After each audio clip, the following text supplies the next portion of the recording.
అందరికీ నమస్కారం. Welcome to untold history Telugu channel. याद है या नहीं याद है? याददाश्त कमजोर है ना आपकी, तो तशरीफ लाए और हमसे आके यहाँ पे मुआहदा किया. ये अलग बात है कि हमने मुआहदे की खिलाफ वर्जी की, उसमें हमारा कसूर है. విచిత్రం ఏమిటంటే మన పొరుగు దేశం పాకిస్తాన్ ఈ మధ్య భారత్ పట్ల తన స్వరం మార్చినట్టు కనబడుతోంది. వరుస కట్టి పాక్ నాయకులంతా భారత్ని పొగుడుతున్నారు, తమను తాము బిచ్చగాళ్లతో పోల్చుకుంటున్నారు. తాజాగా నవాజ్ షరీఫ్ అయితే ఏకంగా మాదే తప్పు, భారత్ పట్ల మేం తప్పు చేశాం, ఒప్పందాన్ని మేమే ఉల్లంఘించాం అంటూ బహాటంగా వ్యాఖ్యానించాడు. మే 28వ తేదీ 1998వ సంవత్సరంలో పాకిస్తాన్ 5 అణుపరీక్షలను నిర్వహించింది. ఆ తర్వాత వాజ్పేయి సాబ్ ఇక్కడకు వచ్చి మాతో ఒప్పందాన్ని కుదుర్చుకున్నారు, కానీ మేము ఆ ఒప్పందాన్ని ఉల్లంఘించాం, అది మా తప్పు అంటూ నవాజ్ షరీఫ్ పీటీఐ వార్తా సంస్థతో చెప్పాడు. ఫ్రెండ్స్, పాకిస్తాన్ ఇలా తనంత తాను నేను తప్పు చేశాను అని అంటుందని మనం ఎప్పుడైనా అనుకున్నామా? అనుకోలేదు కదా. ఎందుకంటే పాకిస్తాన్ భారత్ నుండి విడిపోయిన క్షణం నుండి భారత్తో నిరంతరం కయ్యాన్నే పెట్టుకుంటూ వచ్చింది.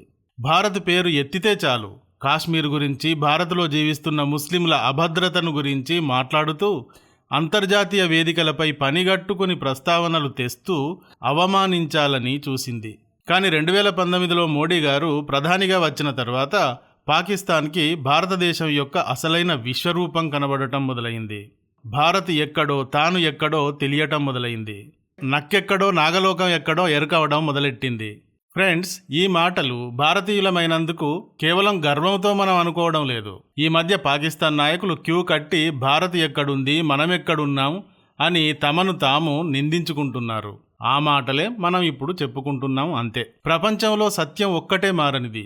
అన్నీ మారతాయి, కానీ సత్యం మాత్రం మారదు. ఎప్పటికైనా సత్యాన్ని తెలుసుకోక తప్పదు ఎవరికైనా. ఆ సత్యం ఏదో పాకిస్తాన్కు ఇప్పుడిప్పుడే బోధపడుతున్నట్టుగా ఉంది. అందుకే నవాజ్ షరీఫ్ మాదే తప్పు అని బహిరంగంగా ఒప్పుకున్నాడు.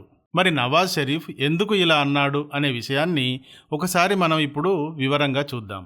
ముందు నవాజ్ షరీఫ్ మాట్లాడిన మాటల్ని పూర్తిగా చూద్దాం. PMLN జనరల్ కౌన్సిల్ మీటింగ్లో నవాజ్ షరీఫ్ ఇలా మాట్లాడాడు. 6 ఏళ్ల తర్వాత అధికార పార్టీ ఇతడిని అధ్యక్షునిగా ఎన్నుకున్న సందర్భంగా ఈ మాటలు మాట్లాడాడు. మే 28, 1998న పాకిస్తాన్ 5 అణుపరీక్షలను జరిపింది. ఆ తర్వాత వాజ్పేయి సాబ్ ఇక్కడకు వచ్చి మాతో ఒప్పందం చేసుకున్నారు, కానీ మేము ఆ ఒప్పందాన్ని ఉల్లంఘించాం, అది మా తప్పు అన్నాడు. ఆ తర్వాత మరింత వింతైన విషయం చెబుతూ అణుపరీక్షలను ఆపడానికి అప్పటి అమెరికా ప్రెసిడెంట్ బిల్ క్లింటన్ పాకిస్తాన్కు $5 బిలియన్ ఇస్తానని ఆఫర్ చేశాడు, కానీ నేను నిరాకరించాను. ఒక వ్యక్తి తాను నేనున్న సీటుపై అప్పుడు ఉండి ఉంటే అతను క్లింటన్ ప్రతిపాదనను అంగీకరించి ఉండేవాడు అంటూ చెప్పాడు. ఆ ఒక్క వ్యక్తి ఎవరు అంటే నవాజ్ షరీఫ్ ఉద్దేశం ఇమ్రాన్ ఖాన్ అని అర్థం. ఏమైతేనేం, నవాజ్ షరీఫ్ 25 ఏళ్ల తర్వాత తనంత తానుగా తప్పు ఒప్పుకున్నాడు. ప్రస్తుతం భారతదేశంలో సార్వత్రిక ఎన్నికలు జరుగుతున్నాయి. ఈ సందర్భంగా బీజేపీ నాయకులు పాకిస్తాన్ పైన నిప్పులు చెరుగుతూ మాట్లాడుతున్నారు. POJK మాదే అంటున్నారు, POJKని స్వాధీనం చేసుకుంటాం అంటున్నారు, పాకిస్తాన్లో టెర్రరిస్టులను లేపేస్తున్నది మేమే అంటున్నారు. ఓవైపు ఇలా మన వాళ్ళు రెచ్చిపోతూ ఉంటే ఎప్పుడైనా మాటకు మాట జవాబిచ్చే పాకిస్తాన్ సైలెంట్ అయిపోవడమే గాక మాదే తప్పైంది అంటూ అంగీకరించింది. నిజంగా ఇదే భారత్ సాధించిన విజయం. 10 ఏళ్ళు అంటే 10 ఏళ్లలో పులి అనుకున్న దేశాన్ని పిల్లిని చేసి గోడ కుర్చీ వేసి కూర్చోబెట్టింది. ఇది విజయం కాక మరేమిటి? డెవలప్. పాకిస్తాన్ కళ్ళు మిరుమిట్లు గొలిపే డెవలప్ని భారత్ ప్రదర్శించింది.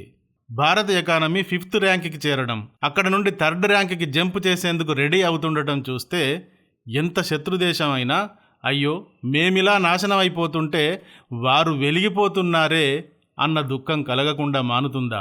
ఇంతవరకు పాకిస్తాన్ భారత్ని అన్ని విధాలుగా టార్చర్ చేసి భారత్ అభివృద్ధిని ఆపాలనుకుంది. నిరంతరం బార్డర్లో భయాందోళనల్లోనే ఉంచాలి అనుకుంది భారత్ని. కానీ ఇప్పుడు పాక్ ఆటలు సాగటం లేదు. భారత్ని టచ్ చేస్తే ప్రళయం తమని చుట్టేస్తుందేమో అని వణికే స్థితిని భారత్ కల్పించింది పాకిస్తాన్కి. 2 సార్లు పాకిస్తాన్లోకి దూరి కొట్టి వచ్చింది. 3వసారి కూడా దూరాల్సి వస్తే అది మామూలుగా ఉండదని పాక్ గ్రహించింది. దీనివల్ల అన్ని రంగాల్లో తనకంటే ఎంతో హైట్కి వెళ్ళిపోయిన భారత్ని చూసి కళ్ళు పళ్ళు అప్పగించి చూడడం తప్ప ఏమీ చేయలేని నిస్సహాయ స్థితిలో పడిపోయింది పాకిస్తాన్. ఆఖరికి భారత్తో తిరిగి మంచి సంబంధాలు అంటూ బయలుదేరుతోంది. ఇప్పుడే ఇలా ఉంటే రేపు భారత్ థర్డ్ ఎకానమీగా మారింది అనుకోండి, అప్పుడు ఎలా ఉండాలి? అమెరికా, చైనా, రష్యాల జోలికి ఎవరైనా వెళ్ళగలరా? ఇప్పుడు వెళ్ళి గెలవగలరా? ఇకపై భారత్ కూడా అంతే. థర్డ్ ఎకానమీ అయిన దేశాన్ని టచ్ చేయడం కాదు కదా, టచ్ చేయాలన్న ఊహ కూడా భయం కలిగించేదిగానే ఉంటుంది. అందుకే పాకిస్తాన్ నేలకు దిగిపోయింది. భారత్తో స్నేహం అంటూ నసుగుతోంది. ఇక ఇప్పుడైతే నవాజ్ షరీఫ్ ఆనాడు మేం తప్పు చేశామంటూ మాట్లాడుతూ ఉన్నాడు. ఇంతకీ లాహోర్ డిక్లరేషన్ ఏమిటి, దానిని పాకిస్తాన్ ఉల్లంఘించడం ఏమిటి అనే వివరాల్ని ఒకసారి కాస్త చూద్దాం. 1998 మే 11వ తేదీ నుండి మే 13వ తేదీ వరకు భారత్ 5 అణుపరీక్షలను జరిపింది. రాజస్థాన్ రాష్ట్రం జైసల్మేర్ జిల్లా పోఖ్రాన్ అను ప్రాంతంలో ఈ పరీక్షలు జరిగాయి. శ్రీ అటల్ బిహారీ వాజ్పేయి గారు 1998లో భారతదేశానికి ప్రధానిగా ఉన్నారు. ఆయన ఆజ్ఞ మేరకు ఇవి జరిగాయి. తర్వాత వెంటనే ఉత్సాగాన్ని పాకిస్తాన్ మే 28, 1998లో తను కూడా కేవలం 27 రోజుల వ్యవధిలో న్యూక్లియర్ టెస్టులను జరిపింది. బలూచిస్తాన్ ప్రావిన్స్లోని మారుమూల చాగి అను పర్వత ప్రాంతంలో 6 న్యూక్లియర్ టెస్టులను జరిపింది. భారత్ 5 టెస్టులు చేస్తే తను 6 టెస్టులు చేసి బిల్డప్ ఇచ్చింది. చైనా అంతా సిద్ధం చేసి, అంటే చైనా ప్రిపేర్ చేసిన బ్లూ ప్రింట్ల ఆధారంగా ఈ టెస్టులు చేసింది పాకిస్తాన్. అది దాని స్వంతం కాదు. భారత్ మాత్రం స్వంతంగా చేసింది. పులిని చూసి నక్క వాతలు పెట్టుకున్నట్టుగా వాతలు పెట్టుకుంది పాకిస్తాన్. మరి అన్ని వాతలు పెట్టుకుంటే నక్కగతి ఏమవుతుంది? చస్తుంది. అలా పాకిస్తాన్ ఎకానమీ చచ్చిపోయింది. విషయంలోకి మళ్ళీ వస్తే, పాకిస్తాన్ న్యూక్లియర్ టెస్టులు జరిపిన తర్వాత 2 దేశాల మధ్య శాంతి ప్రక్రియలను పెంపొందించే ప్రయత్నాలు జరిగాయి. 1999 సెప్టెంబర్ 23లో శాంతి భద్రతలను కాపాడటం, 2 దేశాల మధ్య ఉన్న వివాదాలను పరిష్కరించడం అనే విషయాలను గురించి సంతకాలు జరిగాయి. 11 ఫిబ్రవరి 1999న 2 దేశాల మధ్య బస్సు ప్రయాణం కూడా ప్రారంభించబడింది. వాజ్పేయి గారు ఈ బస్సులోనే పాకిస్తాన్కి వెళ్లారు.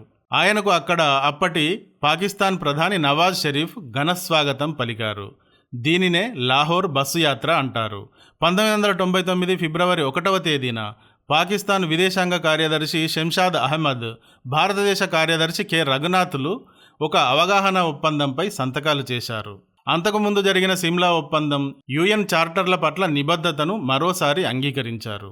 అణ్వాయుధాల ఘర్షణ జరగకూడదు, అణ్వాయుధాల సంఖ్య పెంచకూడదు, యుఎన్ఓ చార్టర్ సూత్రాలను అనుసరించి శాంతియుత సహజీవనం కొనసాగించాలి, సార్వత్రిక అణు నిరాయుధీకరణ మరియు నాన్ ప్రొలిఫరేషన్ అను లక్ష్యాలకు 2 దేశాలు కట్టుబడి ఉండాలి. ఇవి లాహోర్ డిక్లరేషన్లోని ప్రధాన విషయాలు. అయితే భారత్ది మాటంటే మాటే ఉంటుంది. మాట తప్పడం, మడమ తిప్పడం, ఇంట వంట ఉండవు. ఎలా మాటిస్తే అలానే ఉండి చూపిస్తుంది. కానీ వంకర బుద్ధి గల వాతల నక్కలాంటి పాకిస్తాన్ మళ్ళీ మాట తప్పింది ఆ రోజు. ఎంత త్వరగా అంటే 1999 ఫిబ్రవరి 21న లాహోర్ డిక్లరేషన్పై సంతకాలు చేస్తే మే 3వ తేదీన్నే పాకిస్తాన్ కార్గిల్ యుద్ధం ప్రారంభించింది. ఇది సంగతి. కార్గిల్ యుద్ధంలో భారత్ పాకిని కుక్కను కొట్టినట్టు కొట్టి తరిమిందనుకోండి. దీని గురించే నవాజ్ షరీఫ్ ఇప్పుడు మాట్లాడాడు. కార్గిల్ వారికి ప్రధాన కారకుడిగా అప్పటి పాకిస్తాన్ మిలిటరీ జనరల్ పర్వేజ్ ముషర్రఫ్ పేరును చెప్తారు.